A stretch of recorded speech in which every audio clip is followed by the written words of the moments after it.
जरा एक पल के लिए रुकिए और अपने आसपास देखिए।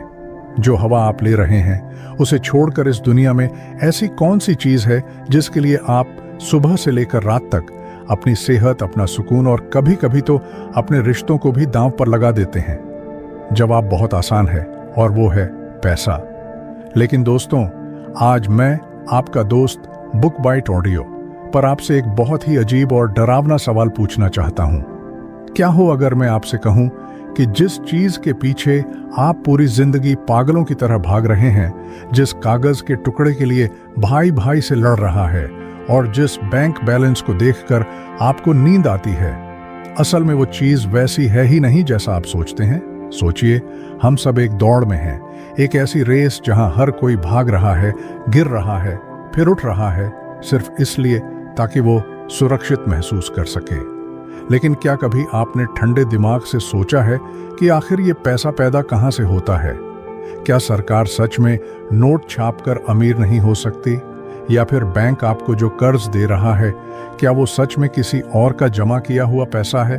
या फिर हमारी आंखों पर एक बहुत बड़ा पर्दा पड़ा हुआ है? आज की यह चर्चा आपकी रातों की नींद हटा सकती है, लेकिन साथ ही आपको एक ऐसी आजादी भी देगी जो आपको पिछले 10 सालों में महसूस नहीं हुई होगी। आज हम बात कर रहे हैं पॉल शियर्ड की उस बेहद महत्वपूर्ण किताब द पावर ऑफ मनी के बारे में, जो पैसे की दुनिया के उस काले सच और सुनहरे झूठ से पर्दा उठाती है जिसे समझना आज के दौर में जिंदा रहने के लिए सांस लेने जितना जरूरी है। दोस्तों, दिल थाम कर बैठिए, क्योंकि अगले कुछ समय में हम उन हकीकतों से रूबरू होने वाले हैं जो स्कूल या कॉलेज में हमें कभी नहीं बताई गईं। अक्सर हमें लगता है कि पैसा एक सीमित चीज है, जैसे जमीन या सोना, लेकिन लेखक पॉल शियर्ड हमें झकझोरते हुए बताते हैं कि पैसा असल में विश्वास यानी ट्रस्ट का एक खेल है और हम सब इस खेल के अनचाहे खिलाड़ी हैं। जब हम इस किताब की गहराइयों में उतरते हैं तो सबसे पहले हमें यह समझना पड़ता है कि हमारे दिमाग में बचपन से एक डर बिठाया गया है। वो डर है खत्म होने का डर। हमें लगता है कि अगर सरकार ने ज्यादा पैसा खर्च किया तो देश बर्बाद हो जाएगा, ठीक वैसे ही जैसे अगर हम अपनी कमाई से ज्यादा खर्च करें तो हमारा घर बर्बाद हो जाएगा। लेकिन यहीं पर लेखक हमें रोकते हैं और कहते हैं कि रुकिए, आप बहुत बड़ी गलतफहमी में जी रहे हैं। पॉल शियर्ड समझाते हैं कि एक घर और एक सरकार में जमीन आसमान का फर्क होता है।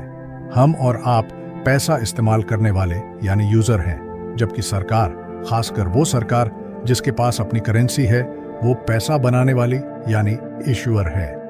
अब आप सोच रहे होंगे कि इसका मेरी आम जिंदगी से क्या लेना देना? इसका लेना देना यह है दोस्त कि हम अपनी पूरी जिंदगी इस चिंता में घुलते रहते हैं कि देश का क्या होगा, महंगाई का क्या होगा, और इसी डर के मारे हम अपने आज को मार देते हैं। लेखक कहते हैं कि सरकार कभी भी अपने खुद के पैसे में कंगाल नहीं हो सकती। यह सुनना अजीब लगता है ना, लेकिन यही सच है। यह बात आपको इसलिए बताई जा रही है ताकि आप उस बेमतलब के तनाव यानी स्ट्रेस से बाहर निकले जो न्यूज चैनल्स आपको रोज शाम को बेचते हैं। अब थोड़ा और गहराई में चलते हैं और उस चीज को समझते हैं जिससे आपका पला रोज पड़ता है, बैंक। दोस्तों, बहुत ध्यान से सुनिएगा, क्योंकि यह बात आपके होम लोन, कार लोन और क्रेडिट कार्ड के जाल को समझने में मदद करेगी। हमें बचपन से सिखाया गया कि बैंक एक गुल्लक की तरह है। राम बैंक में पैसा जमा करता है और बैंक वही पैसा श्याम को उधार दे देता है। कितना सरल लगता है ना? लेकिन द पावर ऑफ मनी में पॉल शियर्ड कहते हैं कि यह झूठ है। हकीकत यह है कि बैंक किसी का जमा किया हुआ पैसा आपको उधार नहीं देते। जब आप बैंक के पास लोन लेने जाते हैं तो बैंक उस वक्त, उसी सेकंड हवा में से नया पैसा पैदा करता है। जी हाँ, आपने सही सुना।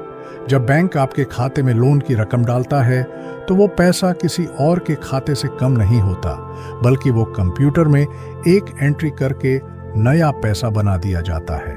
इसका मतलब समझते हैं आप? इसका मतलब है कि हम जिस पैसे के लिए अपनी जान दे रहे हैं वो सिस्टम के लिए सिवाय एक डिजिटल नंबर के और कुछ नहीं है। यह बात आपको उदास करने के लिए नहीं, बल्कि आपको ताकतवर बनाने के लिए बताई जा रही है। जब आप यह समझ जाते हैं कि पैसा सिर्फ एक एग्रीमेंट है, एक समझौता है समाज के बीच, तो आप पैसे को मालिक समझना छोड़ देते हैं और उसे एक औजार यानी टूल की तरह इस्तेमाल करना शुरू कर देते हैं। लेखक हमें यह भी याद दिलाते हैं कि हम अक्सर महंगाई यानी इन्फ्लेशन से बहुत डरते हैं। हमें लगता है कि अगर सबके पास पैसा आ गया तो सब कुछ महंगा हो जाएगा। यह डर सही भी है, लेकिन अधूरा है। पॉल शियर्ड बताते हैं कि पैसा बुरा नहीं है और न ही ज्यादा पैसा होना बुरा है। बुरी है वो व्यवस्था जहां पैसे का बहाव रुक जाता है। देखिए, असल जिंदगी में क्या हो रहा है। हम सब बचत यानी सेविंग करने के पीछे पागल हैं। हमारे बड़े बुजुर्ग कहते थे, बचत ही कमाई है। लेकिन आज की आधुनिक अर्थव्यवस्था में अगर हर कोई पैसा दबाकर बैठ जाए तो किसी की कमाई नहीं होगी, क्योंकि आपका खर्चा ही किसी और की आमदनी है। यह एक ऐसा चक्र है जिसे समझना जरूरी है। अगर आप आज यह ऑडियो बुक सुन रहे हैं तो शायद आप अपनी आर्थिक स्थिति को लेकर चिंतित होंगे। लेखक का कहना है कि समस्या पैसे की कमी नहीं है, समस्या है पैसे का बंटवारा यानी डिस्ट्रीब्यूशन। सरकारें और सेंट्रल बैंक जैसे कि अमेरिका का फेडरल रिजर्व या हमारे देश का रिजर्व बैंक, इनके पास इतनी ताकत है कि ये रातों रात अर्थव्यवस्था का रुख बदल सकते हैं। लेकिन वो ऐसा क्यों नहीं करते या वो कैसे फैसले लेते हैं? यह सब जुड़ा है उस भरोसे से जो हम उन पर करते हैं। अगर कल को आपका भरोसा रुपए या डॉलर से उठ जाए तो वो कागज का टुकड़ा रद्दी बन जाएगा।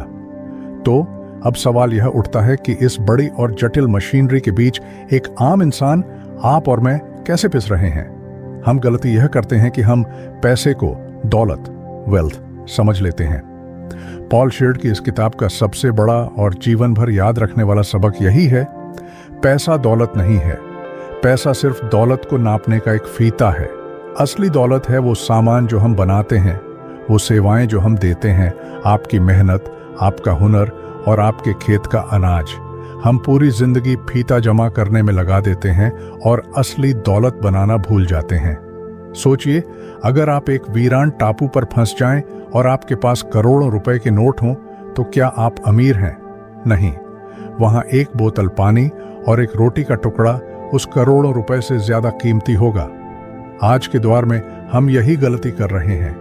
हम बैंक बैलेंस बढ़ा रहे हैं, लेकिन अपनी स्किल, अपनी सेहत और अपने असली संसाधनों यानी रिसोर्सेज को नजरअंदाज कर रहे हैं। अब हम चर्चा को उस दिशा में ले चलते हैं जहां लेखक हमें आज की कड़वी सच्चाई और भविष्य के खतरों से आगाह करते हैं। देखिए, हमारे समाज में एक बहुत बड़ा फाइनेंशियल इनइक्वालिटी यानी अमीर और गरीब के बीच की खाई बढ़ती जा रही है। किताब में यह बहुत स्पष्ट रूप से बताया गया है कि जब सरकारें और बैंक पैसा बनाते हैं, जिसे क्वांटिटेटिव ईजिंग कहते हैं, तो उसका फायदा अक्सर उन लोगों को पहले मिलता है जो पहले से अमीर हैं, जिनके पास एसेट्स हैं जैसे शेयर या प्रॉपर्टी। जब नया पैसा सिस्टम में आता है तो इन चीजों के दाम बढ़ जाते हैं और एक आम आदमी जो सिर्फ अपनी सैलरी पर जिंदा है, उसे लगता है कि महंगाई बढ़ गई है। उसे यह समझ नहीं आता कि असल में उसकी करेंसी की वैल्यू कम हो गई है। यह एक ऐसा अदृश्य टैक्स यानी इनविजिबल टैक्स है जो हम रोज चुका रहे हैं बिना जाने। पॉल शियर्ड हमें यह भी समझाते हैं कि हमें सरकारों के कर्ज से डरने के बजाय इस बात पर ध्यान देना चाहिए कि वो कर्ज खर्च कहाँ हो रहा है। अगर सरकार कर्ज लेकर पुल, स्कूल और अस्पताल बना रही है तो वो आने वाले कल के लिए एक निवेश है। लेकिन अगर वो पैसा सिर्फ बांटी जा रही रेवड़ियों में जा रहा है तो वो हमारे भविष्य को खा रहा है। एक जागरूक नागरिक होने के नाते यह समझना आपकी जिम्मेदारी है। बुक बाइट ऑडियो के माध्यम से मैं आपको यह बताना चाहता हूं कि जब आप वोट देने जाएं या जब आप अपनी सरकार की नीतियों को देखें तो इमोशन में न बहें, बल्कि लॉजिक से सोचें। क्या यह नीति वाकई में समाज की प्रोडक्टिविटी बढ़ा रही है या सिर्फ आज का पेट भर रही है? क्योंकि लेखक ने साफ चेताया है कि बिना उत्पादकता बढ़ाए सिर्फ नोट छापने से हम वेनेजुएला या जिम्बाब्वे जैसी स्थिति में भी पहुंच सकते हैं। हालांकि वो यह भी कहते हैं कि समझदार देशों में ऐसा होना मुश्किल है अगर नीतियां सही हों। दोस्तों, अब हम उस पड़ाव पर हैं जहां हमें यह देखना है कि इन सब बातों का निचोड़ क्या है। और आज के इस मुश्किल दौर में जब हर चीज महंगी हो रही है, नौकरियां जा रही हैं और अनिश्चितता का माहौल है, एक आम इंसान क्या करे। अगले कुछ मिनटों में मैं आपको वो समाधान और सर्वाइवल गाइड बताने जा रहा हूं जो इस किताब की सीख और आज की हकीकत का मिश्रण है। सबसे पहली बात, और यह बात आप गांठ बांध लीजिए, कैश इज ट्रैश, यानी सिर्फ नकद पैसा जमा करके रखना आज के जमाने की सबसे बड़ी बेवकूफ़ी हो सकती है। मैं यह नहीं कह रहा कि बचत मत कीजिए, लेकिन यह समझिए कि जो पैसा आपने आज तिजोरी में रखा है उसकी कीमत महंगाई की वजह से हर साल कम हो रही है। आप सो रहे हैं लेकिन आपका पैसा घिस रहा है। पॉल शीर्ड की बातों से यह समझ आता है कि हमें कंज्यूमर से निकलकर इन्वेस्टर यानी निवेशक और प्रोड्यूसर बनना पड़ेगा। आपको अपना पैसा ऐसी चीजों में लगाना होगा जो समय के साथ अपनी वैल्यू बढ़ाएं, न कि ऐसी चीजों में जो सिर्फ रखी रहें। दूसरी बड़ी गलती जो लोग कर रहे हैं वो है डर में जीना। लोग मंदी यानी रिसेशन की खबरों से इतना डर जाते हैं कि वो हाथ पांव मारना बंद कर देते हैं। देखिए, अर्थव्यवस्था ऊपर नीचे होती रहेगी, यह उसका स्वभाव है। सरकारें पैसा छापेंगी, बैंक क्रेडिट बनाएंगे, यह सब चलता रहेगा। आपको इस शोर से अपना ध्यान हटाकर सिर्फ एक चीज पर फोकस करना है, वैल्यू क्रिएशन, यानी आप समाज के लिए क्या वैल्यू बना रहे हैं। क्या आपके पास कोई ऐसा हुनर है जिसके लिए लोग आपको पैसा देने को तैयार हों, चाहे मंदी हो या तेजी। लेखक हमें परोक्ष रूप से यही सिखाते हैं कि सिस्टम चाहे जैसा भी हो, जीतता वो है जो सिस्टम को समझकर अपना योगदान देता है। तीसरी और बहुत कड़वी सच्चाई यह है कि हम राजनीतिक बहकावे में बहुत जल्दी आ जाते हैं। हमें लगता है कि कोई नेता आएगा और जादू की छड़ी घुमाकर सब ठीक कर देगा।